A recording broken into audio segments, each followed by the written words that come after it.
Selamat siang sahabat misteriku. Kali ini kita akan bercerita sebuah kisah nyata yang mana dulu pernah dialami oleh kakekku sendiri, Mbah Joyo Lasiran. Jadi di era beliau tahun 1979 atau 1978 itu beliau pernah mengalami suatu hal yang sangat mengerikan ketika beliau menghanyutkan sepotong kayu jati buat dijual di pasar. Jadi di zaman itu beliau tinggal di daerah lereng gunung Blora. Jadi di tempo itu kan masih rawan sekali dengan zaman penjajahan. Bahkan dulu sempat ribut masalah 30 SPKI. Jadi sementara kakekku itu menghidupi 12 orang di rumah, termasuk keponakan, semua ikut sama beliau, anak dan mertua kalau tidak salah dulu pernah beliau sampaikan. Jadi untuk pencarian sendiri pun sangat sulit sekali di era beliau itu, karena meskipun pada saat itu tuh udah merdeka, tapi pencarian sangat sulit, untuk makan pun sangat sulit, karena beliau juga tinggalnya di hutan. Jadi untuk menghidupi sehari-hari, kebutuhan sehari-hari, beliau harus mencari kayu dan dijual ke pasar.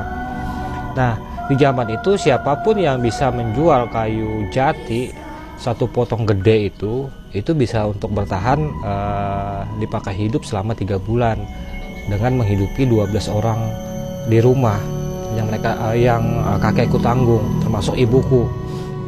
Nah, pada suatu malam beliau ada 10 orang berteman.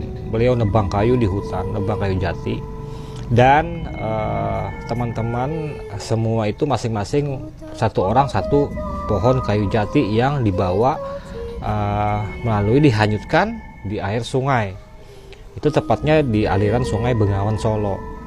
Jadi 9 orang teman kakekku itu semua pada ketangkap saat itu tuh. Kenapa? Karena di area hutan ternyata kayu-kayu itu sangat dilarang oleh petugas keamanan hutan untuk ditebang dan apalagi dijual.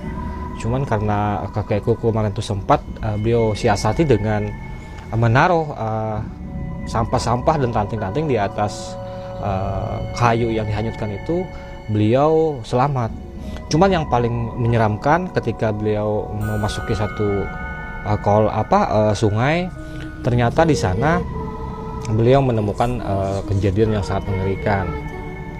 Jadi beliau sempat menemukan adanya potongan-potongan mayat yang tanpa kepala. Allahu alam apakah itu mayat dari hasil eksekusi atau memang halusinasi. Tapi yang jelas kata beliau, di aliran sungai itu kenapa tiba-tiba batang yang dihanyutkan ini tidak bisa larut dengan normal seperti biasanya. Dan beliau pun mendengar suara lalat yang begitu banyak banget, lalat beranga. Ternyata setelah itu kan gelap, beliau tuh kan melarutkan kayu itu di tengah kegelapan melalui sungai, yang sungainya itu di tengah hutan. Jadi beliau menghanyutkan kayu itu di tengah hutan. Yang paling mengerikan itu kenapa ini air sungai ini sangat berbau busuk.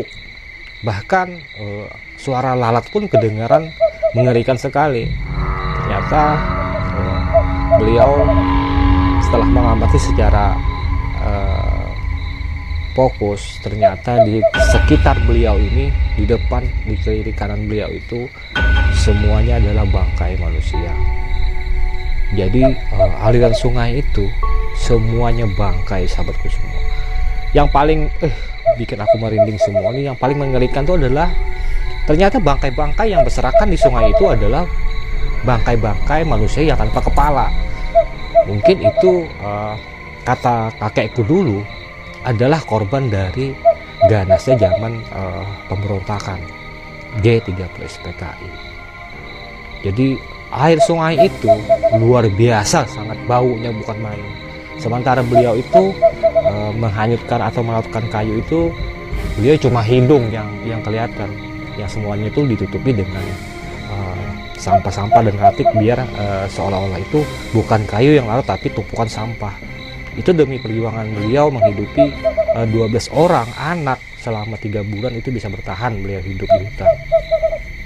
Jadi ternyata di era tahun 1979 itu ternyata di tengah hutan tuh, bahkan khususnya aliran sungai menuju Begawan Solo, ternyata dipenuhi mayat-mayat bekas atau eksekusi para pemberontak yang dibuang dan dilarutkan di sungai itu. Pokoknya seluruh badan beliau berbau bangkai, seluruh badan beliau tercium bau busuk akibat karena bangkai-bangkai manusia tadi yang berserakan di aliran sungai yang beliau pakai untuk menghanyutkan kayu. Itulah segelintir perjuangan kakek saya ketika beliau menghanyutkan kayu.